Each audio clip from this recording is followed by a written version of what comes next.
Вітаю, друзі!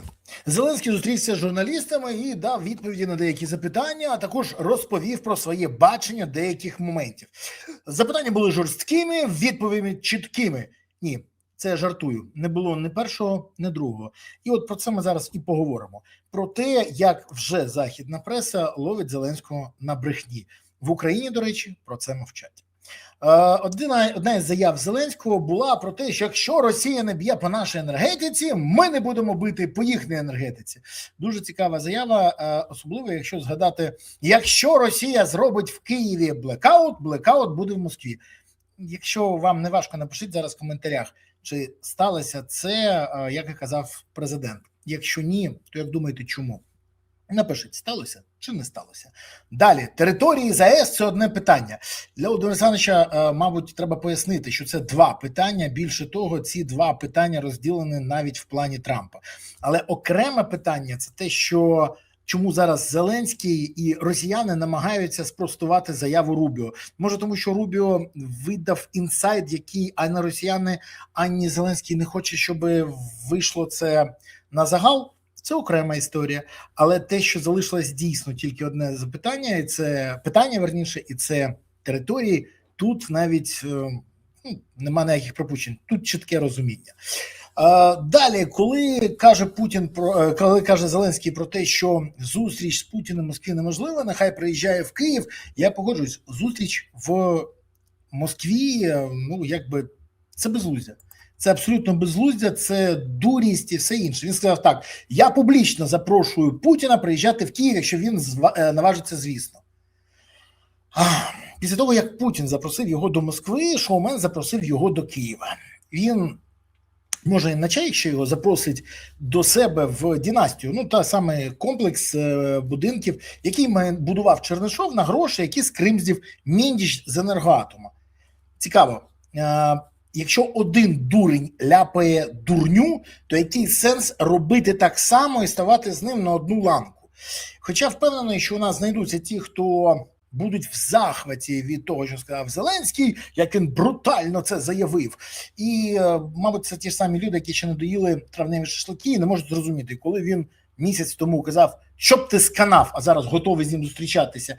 І от грає в цей конкурс капітанів КВК, як він звик у Маслякова, то це взагалі немає ніякого сенсу. Тут якраз розумніше було промовчати і показати зневажливе ставлення до цього. А він хоче грати, бо можна хлопчика вивезти з КВК, клубу веселих і кмітливих, а от клуб веселих і кмітливих разом з Масляковим з хлопчика чомусь не виходить. До речі, ані журналісти, ані Зеленський жодного слова не сказали про Баканова. І від Зеленського теж нічого не було. Навіть те, що його шукає Нацпол, може знає президент, де знаходиться Баканов. Наші сміливі і свободолюбиві журналісти чомусь забули поставити це запитання. Але Путіна запросити до Києва він зміг. А згадати Баканова, Міндіча чи питання Єрмака, це дуже складно для Зеленського і більш безпечніше просто говорити про запрошення Путіна до Києва. Тут, до речі, нічого дивного. Далі, коли він каже, що якщо зустріч у Трампа і Путіна була тільки одна, то не складно зрозуміти, що під час зустрічі на лясці говорили, напевно, про Донбас. А може і ні. Я розумію, що Зеленський вважає, що всі говорять тільки про Донбас. До речі, хотілося б почути від нього пояснення того, як ми будемо перемагати. Бо він ще казав, не про Донбас, але ж, що демобілізація буде тоді, коли переможемо Путіна. Так от, хочеться дізнатися, як ми переможемо, щоб хлопці планували демобілізацію. За рахунок чого? Покрокова. Бо поки що ми якось дивно все це спостерігаємо. Далі він каже про історію з Гренландією. Отут найдивовижніше. Де Зеленський, де Гренландія? Ні, я розумію, що в КВК можуть говорити про все, що завгодно, і коли людину обрали президентом, вона намагається показати себе розумнішою. Я зараз згадую Голохвастова з фільму «За двома зайцями». Але обрати можна президента, бути їм край важко, як бачимо, бо і така стара єврейська приказка. Борода не робить з козла рабина. Так і тут обрання президентом не зробили Зеленського президента, і ми це бачимо і по заявам, і всьому іншому. До речі, і про обіцянки. Про 3000 ракет жоден журналіст не запитав. Де вони? Ну, якось дивно. Я ще раз кажу, які свободолюбиві у нас журналісти. Кожен не боїться задавати жорсткі, цікаві питання нашому президенту. Ще б запитали, що ви їли? Ви не втомилися? Як вам? Ну, тому що схоже запитання ставлять і до Путіна, і до Лукашенка, бо там теж, що журналісти не дуже сміливі. Дивно, чому та практика зараз реалізовується в Україні. Далі, 3 завдання для Федорова: закриття неба, розібратися з питанням бусифікації, поставити крапку в невирішених питаннях щодо контрактної армії. І от тут, як би так пом'якше сказати, я прифігів. Ну, тому що Зеленський фактично визнає, по-перше, що у нас є бусифікація. По-друге, Зеленський починає казати, що це проблема. Дивно, раніше він про це мовчав і навіть не згадував. Я більше того скажу, в нас же офіційно це було завжди, що це ІПСО. Я ж не помиляюсь, напишіть в коментарях, це ІПСО чи ні. І дуже хочеться цьому пояснювати Бригальду, про що йде мова. Бо як саме розібратися? Це Зеленський нарешті помітив проблему і хоче її вирішити і виправити ситуацію з мобілізацією, чи хоче отримати прихильність ухилянтів і припинити силову мобілізацію. Ну, бо в мене відчуття, що другий варіант ближче до реальності, і йому більше важлива симпатія і підтримка голосів ухилянтів. Але як до цього ставитись, коли заступник голови Офісу президента пан Паліса каже, без мобілізації та ТЦК лінія фронту в Україні вже могла б проходити по Дніпру, і військовим необхідне поповнення. Зразу скажу, я погоджуюсь з цією заявою на 100%.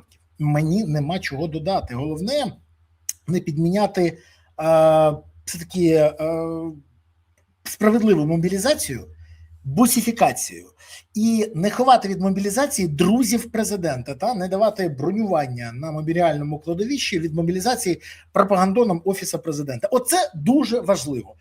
Ну і варто не зривати мобілізацію, але все це не до Паліса, а до того, хто це все зробив і хто несе відповідальність за скоєне. Напишіть в коментарях, як ви думаєте, хто ця людина, яка несе за все це відповідальність. Далі, підписувати мирний план мають президенти. Супер. То він хоче щось з Путіним підписати? Чи що? Знову подивитися в очі Путіну? Звідки ця хвороблива ідея фікс? Я взагалі не можу зрозуміти. Ну і коли він каже про те, що уповноваженого по Білорусі не призначив, але хочу. Ой, що я можу сказати? Коли він каже, от я хочу. Він хотів вже зробити університет президентський, він хотів дороги, він хотів бабусі фонд, він хотів 3000 ракет. Він може не хотіти, а пояснити необхідність і коли він буде це робити. Бо він хотів каву в Криму. Де кава в Криму, Володимир Олександрович? Ну і головне, коли він заявив про те, що європейці винні у всьому, це окрема тема. От тут я хочу звернути вашу увагу. Зеленський пояснив свою критику Європи тим, що брак фінансування ракет ППО призвів до удару Росії по енергетиці Києва. Але ж хіба після його промови ситуація виправилася? Ні. То навіщо? А ще одне питання. Тож захист Києва, підготовка – це питання до європейців, то не за Зеленського. Або до Кличка. Ну тож винний або Зеленський, або Кличко, або європейці. А Зеленський він тільки за позитивні новини. Ну я зрозумів. Зеленський, до речі, сам визнав, що його промова могла здатися занадто різкою для європейських столиць, пояснивши це різницею в інформаційному та емоційному сприйняття подій між Україною та Європою. За його словами, виступ в Давосі відбувався на тлі масових ударів по енергетичних об'єктах Києва, коли ЗСУ не мали достатньо ракет для відбиття балістичних атак. До речі, він сказав, я буду залишатися тут, допомагати, але йому в неділю, коли був день народження, не завадило нічого шкурнути до Литви, замість того, щоб залишатися з Україною і вирішувати ті ж самі проблеми. До речі, водночас Зеленський уникнув прямої відповіді і нічого не сказав, засунувши собі язика, чому критика була стосовно саме Європи, а не США, зазначивши, що саме американські ракети закуповуються, до речі, на європейські гроші, але закуповуються європейцями без зобов'язань перед нами. За його словами, транш за програмою ПУРЛ для закупівлі озброєння не був вчасно проплачений, через що ракети не дійшлись. Дії Зеленського взагалі нагадують дії дитини, яка для того, щоб уникнути відповідальності, намагається відволікти увагу від себе і звинувачує іншому в чому, що не було запитань, ну, щоб не було запитань по його факапам або зальотам. І от тут, коли їй Зеленський кладе відповідальність на європейців за прогалини системи ППО, так діють взагалі діти. Бо Зеленський ж нічого. Це Європа винна. Америку, до речі, не чіпає. Мовчить, боїться Трампа. А європейці буде допомагати. Але європейці зараз, до речі, дуже напружились через цю заяву. Вона багатьом не сподобалась, тому що вони розуміють, що несправедливо. Більше. Хочу нагадати, що учасниками ПУРЛ є Німеччина, Норвегія, Польща, Нідерланди, Бельгія, Канада, Люксембург, Португалія, Словенія та Іспанія. А тепер найголовніше. Вже вийшла стаття в виданні Financial Times, які пишуть відкрито, що Зеленський збрехав. Двоє західних чиновників, які проінформовані про діяльність ініціативи ПУРЛ і є відповідальними в цьому напрямку, заявили, що твердження Зеленського не відповідають дійсності. Так, вони не можуть сказати, що наш президент брехло. Це я можу сказати. Тому що 3000 ракет, травневі шашлики. Дивіться, да ви самі все знаєте. Можете написати в коментарях, зараз попробуємо перерахувати всі обіцянки Зеленського, які він зробив і не виконав. Напишіть в коментарях, а я потім зведу це в єдиний текст і видам це в ефір, а також в варіанті допису. Так от, пишіть. Так от, вони не можуть сказати, це не відповідає дійсності. І він про це знає. І він зараз намагається знову брехати і викручуватися. Це взагалі дуже дурна історія, і тут що я можу сказати? Він ще один момент збрехав. Він сказав, що до вступу в ЄС технічно ми будемо готові в 27-му році. Нас цікавить фаст-трек. Буде гібридна війна проти українського вступу в Євросоюз, тому я хочу зробити все, щоб отримати дату. Треба бути абсолютним ідіотом, щоб не розуміти, що такий вступ можливий тільки при відмові від захисту своїх інтересів, непроведення повномасштабних перемовин, або при умові, що ти стаєш номінальним членом без європейського фінансування, без доступу до європейських ринків, без доступу до європейських кредитів, без голосів і в Європарламенті і багато чого без ще. Тож це не членство. Це, назвали Вася або Вова, вважайся Шварценеггером. А він каже, так я ж неважливо, вважайся. Так само. Тому ще раз кажу, те, що ми зараз бачимо, це взагалі дуже небезпечна історія. Коли через деякий час Зеленський вискочить і скаже, бачите, європейці нас надурили, вони не дали нам в 27-му році членство. Але європейці нічого і не казали, і вони кажуть, що це неможливо. Це ж каже Зеленський. І знову перекладаючи свої факапи і свою провину, те, що Україна не рухається, як повинна, з тією інтенсивністю, і те, що не може пришвидшити швидше, ніж є, на європейців. Тому що ми можемо не проводити перемовини по аграрки і відмовитися від цього. І з нами всі погодяться, це всіх влаштує, окрім Україну. До речі, Зеленського це теж влаштує, бо впарювати травневі шашлики, які потім кровавим комом стають в горлі, в нього виходить професійно. А ви робіть висновки і зрозумійте головне, от зараз всі ці гучні заяви, вони дуже далекі до вирішення наших проблем і до реальності. На жаль, черговий білий шум, щоб закрити проблемні питання, щоб відволікти від них. Про Міндіча і про Баканова ж не говорив, не здивований.